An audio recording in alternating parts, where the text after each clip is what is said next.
नमस्कार, मैं हूं आपके साथ संभव गुप्ता। आपकी बात मध्य प्रदेश में आपका स्वागत है। बात करेंगे सबसे पहले कुत्तों पर जो घमासान मचा हुआ था। इस बीच सुप्रीम कोर्ट का आदेश आया है। दरअसल आपको बता दें कि सुप्रीम कोर्ट ने जो 11 अगस्त को आदेश दिया था, जो फैसला दिया था, उस फैसले में अब संशोधन किया है। यानी कि जो फैसला आया है, यह फैसला पशु प्रेमियों के लिए राहत भरी खबर है, क्योंकि पशु प्रेमी लगातार प्रदर्शन कर रहे थे, इन कुत्तों के लिए लड़ाई लड़ रहे थे। उन्होंने सड़कों पर उतरकर प्रदर्शन किया, कैंडल मार्च भी निकाली, ये सब कुछ हुआ। और जो आज सुप्रीम कोर्ट का फैसला आया है, जो आदेश आया है, वो महत्वपूर्ण है। महत्वपूर्ण इसलिए भी है क्योंकि पहले यह कहा गया था कि सभी आवारा कुत्तों को शेल्टर होम में भेजा जाए, लेकिन अब इसमें संशोधन करते हुए कहा गया है जो आवारा कुत्ते हैं उनका वैक्सीनेशन किया जाए, उन कुत्तों को उसी जगह पर छोड़ दिया जाए जहां से उठाकर शेल्टर होम में लाया जा रहा था। लेकिन इसमें सबसे खास बात यह है कि सुप्रीम कोर्ट ने यहां पर यह भी कहा है कि जो सबसे ज्यादा खूंखार प्रवृत्ति के कुत्ते हैं उन्हें, और जो रेबीज से पीड़ित हैं उन कुत्तों को वापस लाया जाए, उन्हें सुरक्षित रखा जाए, शेल्टर होम में रखा जाए। और साथ ही यह भी कहा गया कि जो आवारा कुत्ते हैं उन कुत्तों को जगह जगह खाना देने के बजाय उनके लिए एक निर्धारित जगह डिसाइड कर दी जाए कि इस जगह पे इन कुत्तों को खाना खिलाया जाएगा। यानी कि इस पर रोक लगा दी गई है कि पब्लिकली यानी सार्वजनिक स्थानों पर आप कुत्तों को खाना नहीं खिला सकते हैं। ये फैसले आए हैं। इस फैसले को एक पक्ष समर्थन में है तो दूसरा पक्ष ये कह रहा है ये तो वही पुरानी बात है। तो अब ऐसे में सवाल ये खड़ा हो रहा है, क्या सुप्रीम कोर्ट के आदेश के बाद कुत्ते आजाद हो गए तो क्या विवाद खत्म हो गया है? आगे ये किस तरह से विवाद गहराएगा या ये पूरा विवाद अब सॉर्ट आउट हो चुका है? आज इसी पर करेंगे आपकी बात।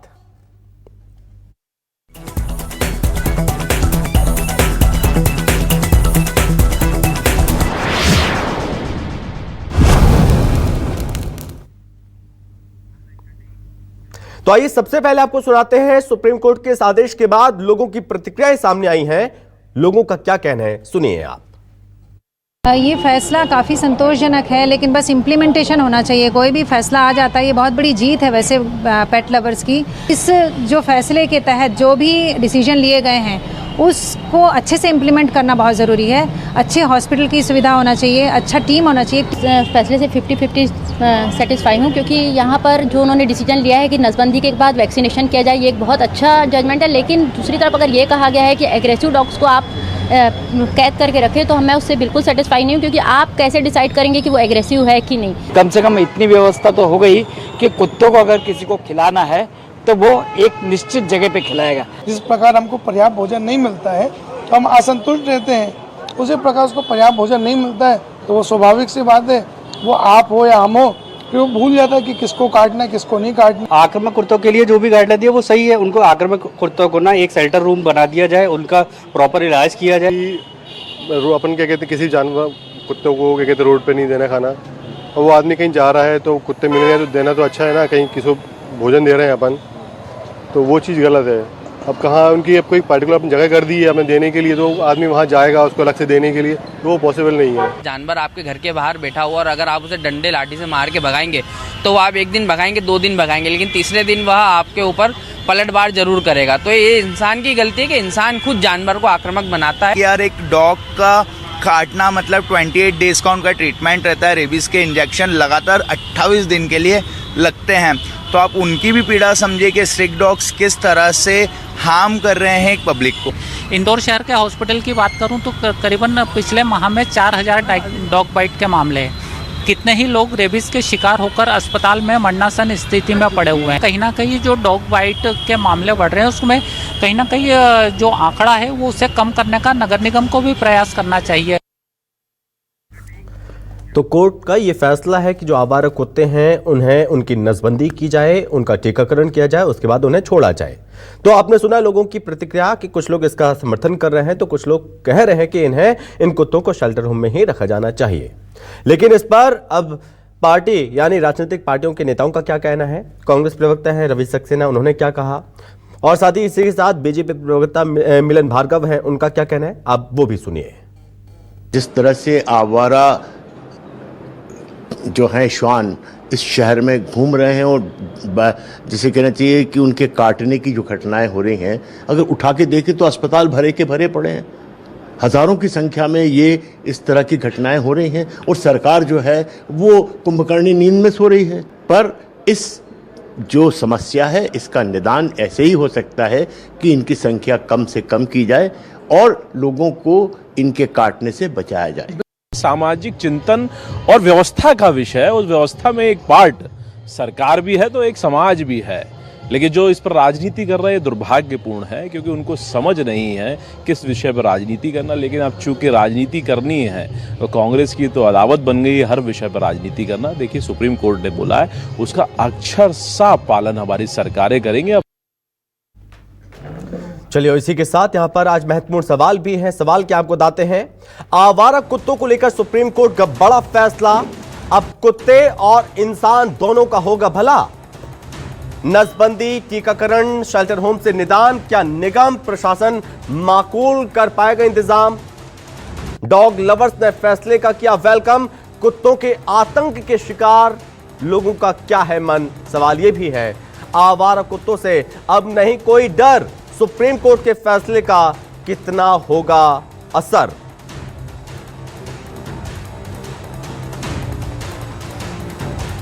तो ये महत्वपूर्ण सवाल है आज, क्योंकि सुप्रीम कोर्ट का ये बड़ा फैसला है और इस फैसले का कितना असर होगा, ये सवाल भी आज हम पूछेंगे अपने मेहमानों से, जानने की कोशिश करेंगे, समझने की कोशिश भी करेंगे। हमारे साथ मेहमान जुड़ रहे हैं, सबसे पहले परिचय करवाते हैं। हमारे साथ जुड़ रहे हैं शिवांगी ठाकुर है, जो कि सोशल एक्टिविस्ट हैं। शिवांगी जी, बहुत स्वागत है आपका।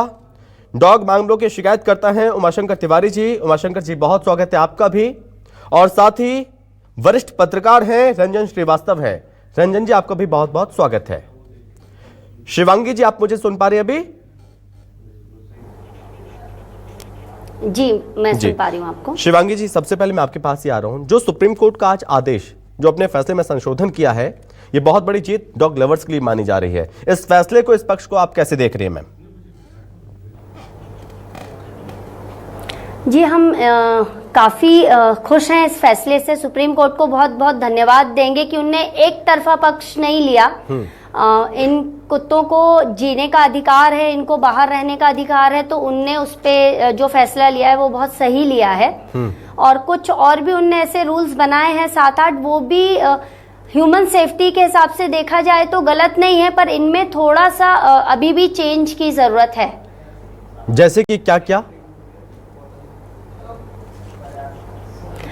जैसे कि इनने जो फीडिंग पॉइंट्स का दिया है, फीडिंग पॉइंट्स बहुत जरूरी है, बट जैसे मैं जिस कैंपस में रहती हूँ उसमें वो अलग अलग जगहों पे डॉग्स रहते हैं, एक ही जगह नहीं रहते हैं। अगर फीडिंग पॉइंट 1 या 2 बनाए गए तो वो दिक्कत क्रिएट करेंगे, डॉग्स आपस में फाइट करेंगे, तो उससे भी न्यूसेंस क्रिएट होगा, ह्यूमन लाइफ पे भी इससे असर पड़ेगा। तो हमको थोड़ा सा ये सब देखते हुए नगर निगम को और सोसाइटी वालों को फीडिंग पॉइंट्स कई जगह पे रखने पड़ेंगे।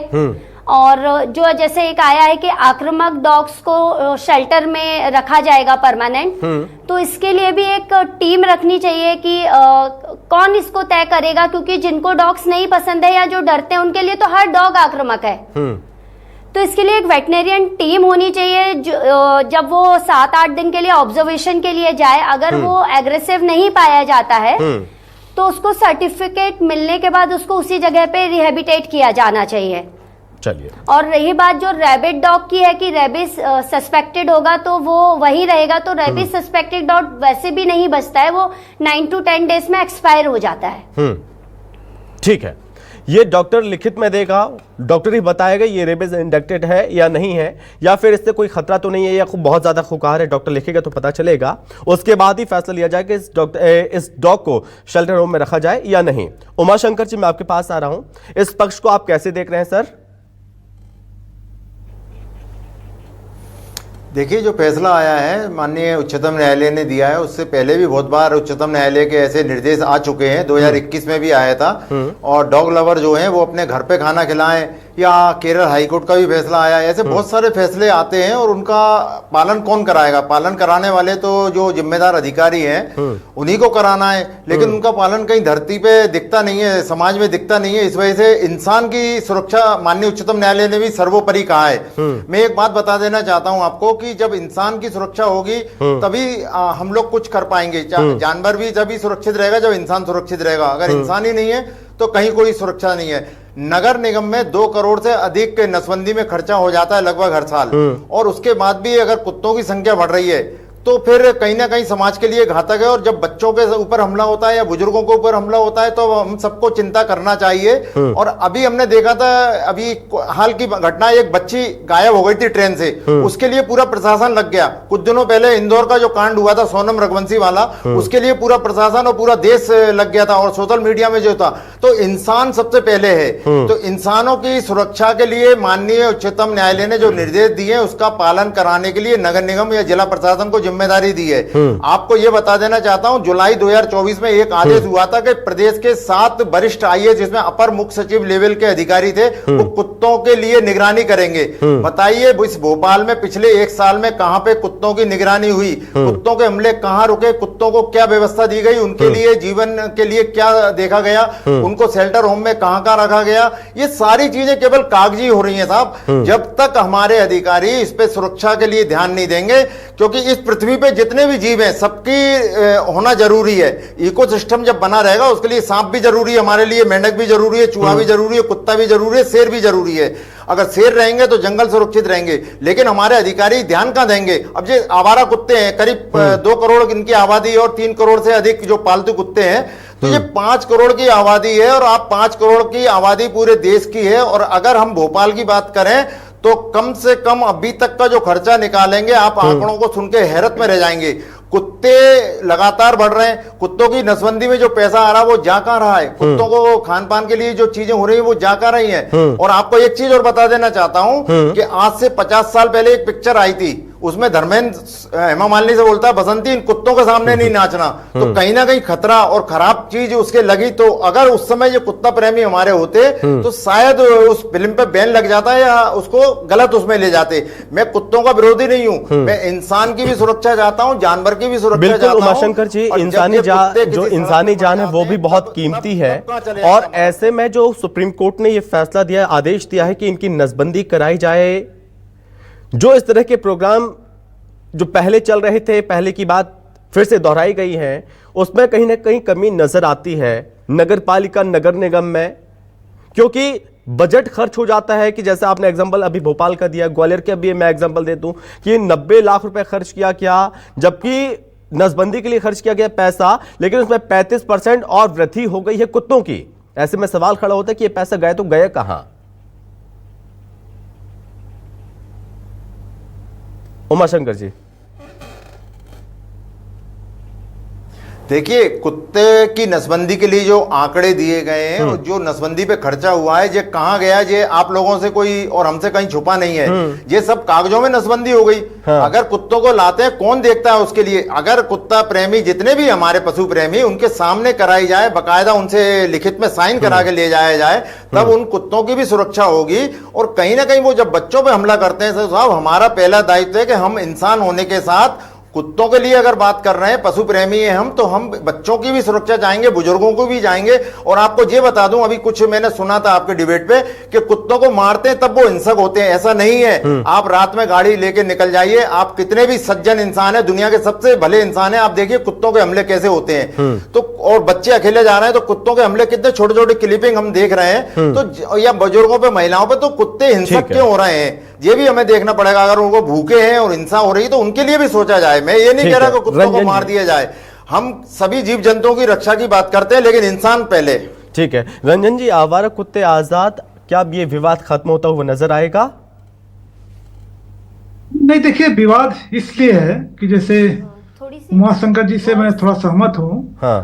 कि देखिए, जनता का अपना रोल है। हाँ। और लेकिन अगर नगर निगम थोड़ा सा अपना रोल प्ले कर दे जो एक्सपेक्टेड है, हाँ, जो मैन एनिमल को एग्जिस्टेंस की बात होती है, बहुत आइडियल सिचुएशन है कि आदमी जानवर दोनों साथ लेकर चले। कुत्तों का संबंध मेरे ख्याल से अनादिकाल से है आदमियों का। हाँ। दिक्कत क्या है, जिस तरह से बेतहाशा वृद्धि हुई है और जिस तरह फेस्ड मैनर में नगर निगम को नसबंदी का प्रोग्राम चलाना चाहिए, चलता नहीं है, पेपर पैसे खर्च हो जाते हैं। कुछ दिक्कत बड़ा ये हुई है जब से, अब उससे बड़ा विरोधाभास भी लोग बोल सकते हैं। एक बड़ी इंटरेस्टिंग चीज हुई है अभी का स्वच्छ भारत पे पूरा अभियान है, पूरे देश का चल रहा है। आपको जान के हैरानी होगी कि गंदगी तो ऐसे हटनी चाहिए, लेकिन कुत्तों को एक नेचुरल रूप से, जैसे जब गंदगी थी, जैसे मैं खाना कहीं फेंक दिया, कूड़ा फेंक दिया, कुत्तों खाना मिल जाता था। अभी क्या हुआ, कुत्तों का आबादी बढ़ा है, खत्म कर नहीं सकते, करना भी नहीं चाहिए, तो फेस्ड मैनर में कुत्तों की आबादी कम करना, ठीक है, एक बना रहे, एक कांस्टेंट आबादी बनी रहे, लेकिन ज्यादा नहीं होना चाहिए, ठीक है। तो कुत्तों का आबादी बढ़ रही है, उनका भोजन कम हो रहा है क्योंकि स्वच्छता पे जोर है। हमें नहीं कहा स्वच्छता खराब चीज है। तो जो फीडिंग सेंटर की बात हो रही है, तो सरकार को सोचना पड़ेगा, नगर निगम सोचना पड़ेगा कि अगर हम स्वच्छता अपना रहे हैं तो अच्छी बात है, तो उनका फीडिंग सेंटर कहाँ पे रहेगा, खाना कौन देगा।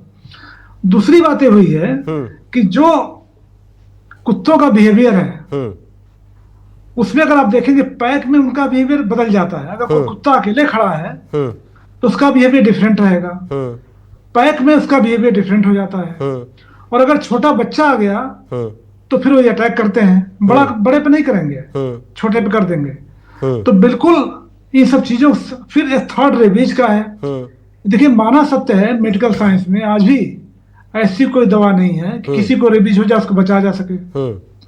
तो जब इतनी खतरनाक बीमारी है और कोई कुत्ता जिसको रेबीज है कैसे पहचानेंगे हम? आम जनता जो है राह चलते कैसे पहचानेगी किसको रेबीज हो गया नहीं हो गया है? तो ऐसे में सरकारी अमला जो है, नगर का रोल इम्पोर्टेंट हो जाता है। जो भी बीमारी से ग्रसित है, और ऐसे बहुत से कुत्ते होते हैं जो बीमारी से ग्रसित होते हैं, होता रेबीज हो ना हो, कुछ को रेबीज होगा कुछ को नहीं होगा, तो उनका उचित इलाज कराया जाए, कुछ को शेल्टर होम में रखा जाए। सुप्रीम कोर्ट इसी को मॉडिफाई किया है कि ठीक है, आप कोई एग्जिस्टेंस ठीक है, लेकिन जो बीमार हैं जिनसे आपको खतरा हो सकता है उनको देखने का काम कौन करेगा? रेबीज अगर है, ट्रीटमेंट कौन करेगा? फेस्ड मैनर में कौन करेगा? तो जाहिर है इससे यहाँ नगर निगम का रोल आता है। और देखिए, अभी तक होता क्या है, रंजन जी अभी बात की फीडिंग पॉइंट की, फीडिंग पॉइंट के लिए भी तो जगह चाहिए होगी। एक तरफ नसबंदी के लिए पैसा आता है, ठीक है, आपने कहा कि कागजों में हो जाती है, पता ही नहीं चलता, उसके बावजूद भी केस बढ़ जाते हैं। अब इसके लिए भी पैसा खर्च करेंगे तो ठीक है, लेकिन वो फीडिंग पॉइंट भी कागजों में ही निपट जाएंगे, वो असल जमीन में कैसे उतरेगा पता ही नहीं चलेगा। वो तो दिक्कत वही है। हमने कहा, देखिए, करप्शन बहुत से प्रॉब्लम की जननी है। अगर भ्रष्टाचार ना हो तो बहुत सी समस्याओं को सुलझाव हो सकता है। जैसे आप नसबंदी की बात हो रही है, मतलब उमाशंकर जी सही कह रहे हैं कि अगर नसबंदी हो रहा है, 2 करोड़ रुपए खर्चा कर रहे हैं आप, तो आबादी बढ़ क्यों रही है? अगर नगर निगम वाकई सीरियस हो तो शेल्टर होम की जरूरत नहीं पड़ेगी या कम पड़ेगी, उससे जरूरत पड़ेगी। दूसरी बात क्या है कि और अभी तक जो चीजें होती आई हैं कि आप हमारे मोहल्ले में मान लीजिए कहीं कुत्तों का आतंक बढ़ गया, हमने फोन किया नगर निगम को, वहां से गाड़ी आती है, कुत्तों को उठाती, जानते क्या करते हैं? दूसरे मोहल्ले में जाकर छोड़ देते हैं। हाँ। ये कोई इलाज थोड़ी है। सही बात है। और एक और शिकायत हमारी एनिमल लवर से भी है, वो शिकायतें हैं और मैं भुक्तभोगी हूँ। हमारे मोहल्ले में एक लेडी थी, उन कुत्ते बहुत पसंद थे। अब हालत ये थी कि उन्होंने 8-10 स्ट्रीट डॉग पाल लिए, रात में सो नहीं सकते थे। मैं 12 बजे ड्यूटी से आ रहा हूँ, मैं सो नहीं सकता। तो जो एनिमल लवर है उनको देखना पड़ेगा, भाई आपकी वजह से दूसरों अगर प्रॉब्लम ना हो, और बीमार उसके इलाज कराइए, हर साल टीका करवाइए, क्योंकि कुत्तों को पाल लेना इलाज नहीं है, उससे दूसरों को बचाना भी है, उसके स्वास्थ्य का परीक्षण भी कराना है। तो सारी जिम्मेदारी लेनी पड़ेगी एनिमल लवर्स को। ठीक है शिवांगी जी, फीडिंग पॉइंट को समझा दिया गया है कि उसके लिए जगह बनाई जाएगी, लेकिन इस पर आपका ऑब्जेक्शन है कि हर कुत्ते को वहां पर नहीं ले जाया जा सकता। ऐसे में हम जागरूक हों, हम सहयोग करें, आम लोग डॉग लवर्स है वो सहयोग करें, तो ऐसे में बहुत कुछ चीजें पॉसिबल हो सकती हैं। फिर जी बिल्कुल हो सकती है। अवेयरनेस की कमी बहुत ज्यादा है पब्लिक में। बच्चों को घरों में तो आजकल संस्कार नहीं दे रहे हैं कि जैसे हम बड़ों से कैसे बात करें, हमें तमीज सिखाई जाती है। तो हमें वो चीज इन बेजुबानों के लिए भी सिखानी चाहिए कि उनको, उनके साथ आपको कैसे बिहेव करना है, उनको कैसे ट्रीट करना है। अलग से स्कूल्स में इनकी क्लासेस होनी चाहिए, क्योंकि कहीं ना कहीं वो पर्यावरण का हिस्सा है। आज आप उत्तराखंड में देख लीजिए, नेचर को अपनी जगह बनाने के लिए वहां पे कितना क्या हाल करना पड़ रहा है। आप वहां पे कंस्ट्रक्शंस करते जा रहे हो, ये भी उसी नेचर के बच्चे हैं। और जब इनके साथ नाइंसाफी होती है या हम अपने बच्चों को नहीं सिखा पा रहे हैं, तो वो अपनी जगह बनाने के लिए भी एग्रेसिव होते हैं। आज हम ये नहीं कह सकते उत्तराखंड में जो पहाड़ गिर गए या ये हो रहे हैं, तो वो नेचर को अपनी जगह वापस चाहिए, हम उनसे छीनते जा रहे हैं। तो कहीं ना कहीं अवेयरनेस प्रोग्राम्स चलने चाहिए। नगर निगम जो नसबंदी करवा रही है, जैसे कि उमा शंकर सर ने कहा, वो बहुत अच्छी बात कही है कि कागजी पेपरों में तो हो रहे हैं। और ये भी नहीं कहूंगी कि नगर निगम नहीं करवा रही है, क्योंकि इनका जो प्रोग्राम है वो प्रॉपर नहीं चला पा रहे हैं। नगर निगम की गाड़ी आती है तो कुत्ते 2 किलोमीटर पहले ही उनको स्मेल आ जाती है, वो भाग जाते हैं। तो ना प्रॉपर वैक्सीनेशन हो पा रहा है, ना नसबंदियां हो पा रही हैं। तो एक प्रॉपर प्लान बनना चाहिए, क्योंकि कहीं ना कहीं सबकी लाइफ बहुत इंपॉर्टेंट है, चाहे बेजुबान हो चाहे इंसान हो। और हम भी नहीं चाहते किसी का बच्चा इनका शिकार हो। लेकिन जो डॉग बाइट केसेस होते हैं उसके लिए कुत्ता रिस्पॉन्सिबल नहीं है, सोसाइटी है। किसी शहर में मान लीजिए 6 लाख 7 लाख कुत्ते हैं, उसमें से ये कहा गया कि खुकार कुत्तों को शेल्टर होम में रखा जाएगा। अब उसमें होंगे, उनकी परसेंटेज होगी 1-2%, यानी 6-7 लाख में से 1-2% हम निकाल दें, यानी बचे 4-5 लाख जो कुत्ते। क्या गारंटी कि वो कुत्ते नहीं काटेंगे, वो आक्रामक नहीं होंगे? नहीं भैया, देखिए क्या होता है, जब हम डॉग्स को प्रॉपरली फूड देते हैं, उनको बैठने की जगह देते हैं, उनका टाइमली वैक्सीनेशन कराते हैं, तो ये चांसेस बहुत कम हो जाते हैं। क्योंकि 70% एग्रेशन तो इनका नसबंदी से कम हो जाता है, क्योंकि हार्मोन्स बैलेंस हो जाते हैं। और उसके बाद जब हम अपनी तरफ से उनको खाना पानी, उनकी सुरक्षा देखेंगे, तो बहुत कम डॉग बाइट केसेस होंगे उस शहर में। ऐसे कई शहर हैं, जैसे गोवा है, गोवा रेबीज फ्री है। और ऐसी कई कंट्रीज हैं जो रेबीज फ्री है, डॉग फ्री है। तो उनने कुछ तो प्रोग्राम्स चलाए होंगे ना, कि कुत्ता भी सुरक्षित है और इंसान भी सुरक्षित है। तो इस टाइप के प्रोग्राम्स चलाने पड़ेंगे सर। और अगर जो भी all over India municipal corporation है अपना काम ठीक से नहीं कर रही है, तो कुत्तों पे पेनाल्टी ना लगा के नगर निगम पे पेनाल्टी लगानी चाहिए, कि ये जो करप्शन हो रहा है उसे हम रोक पाए और सही ढंग से काम किया जाए और इंसान और बेजुबान। लेकिन ये भी तो कहा गया ना कि आप उसे अडॉप्ट कर सकते हैं, फिर अडॉप्ट क्यों नहीं कर लेते? अपने घर में सब अडॉप्ट कर ले तो ये झंझट ही खत्म हो जाए। आवारा कुत्ते रहेंगे, उन्हें खाना नहीं मिलेगा तो वो खुखार होंगे ही होंगे फिर। बिल्कुल ये हो सकता है, पर पशु प्रेमी कितने अडॉप्ट करेंगे? आज मेरे घर में 7 बच्चे हैं, 7 डॉग्स हैं। मेरी भी एक कैपेसिटी है ना, मैं उतने ही रख पाऊंगी।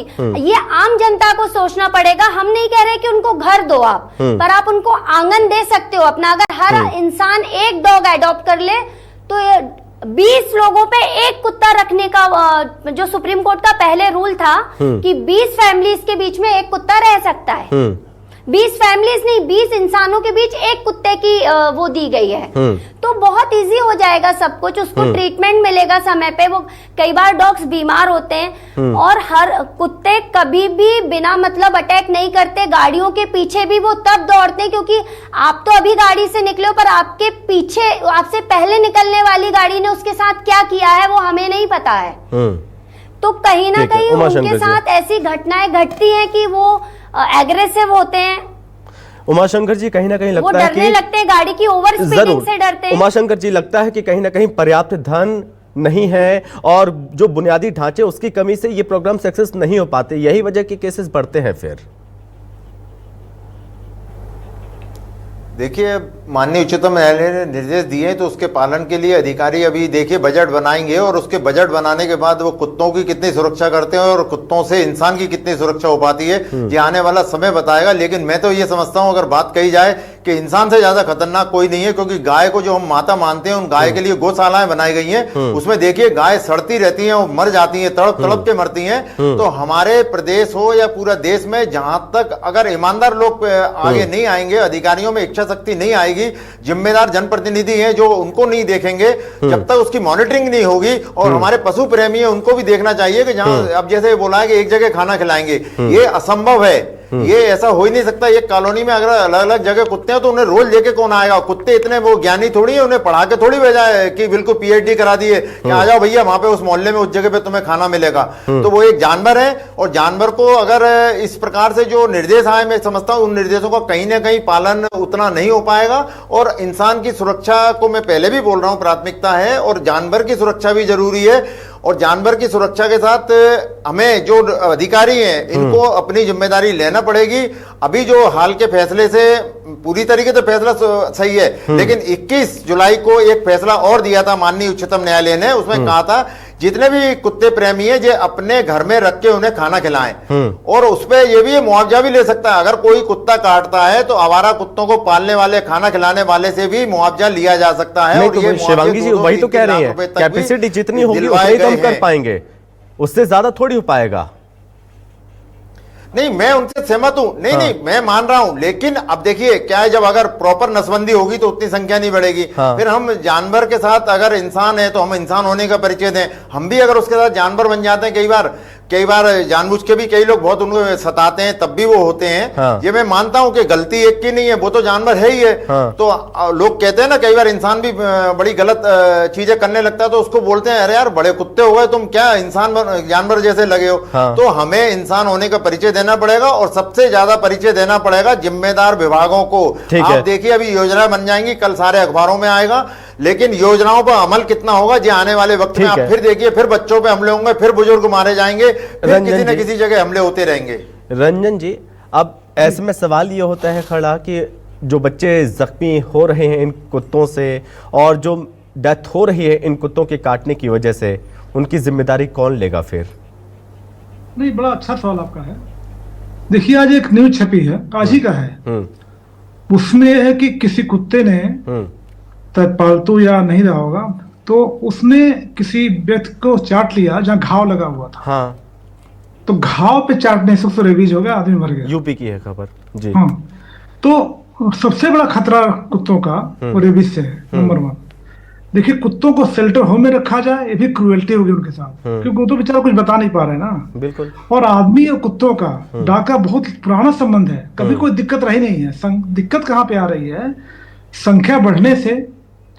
और देखिए कुत्तों की पूरी लाइफ 14 साल की है, 12, 13, 14 साल की होती है, बीमारी बहुत तेज होती है। तो अगर डॉग लवर्स आगे आते हैं, जो शिवांगी बोल रही थी, वाकई अगर ट्रीटमेंट करा लें, रेबीज का इंजेक्शन लगवा दें तो कोई दिक्कत नहीं है। ये खाना तक तो सीमित है, या प्यार करने तक, या उनका विरोध करने तक। लेकिन आगे बढ़ करके किसी, बहुत कम ऐसे लोग होंगे, तो शिवांगी करती हो या कुछ लोग करते हो, आगे बढ़ कोई उनको रेबीज का इंजेक्शन लगवाता नहीं कुत्तों को। और हर देखिए हर मोहल्ले में, हर कॉलोनी में, आपकी कॉलोनी में भी ऐसा होगा कि हर परिवार कुत्तों को रोटी देता ही देता है। बिल्कुल। 3-4 ऐसे रहते हैं जो पलते हैं, देते हैं।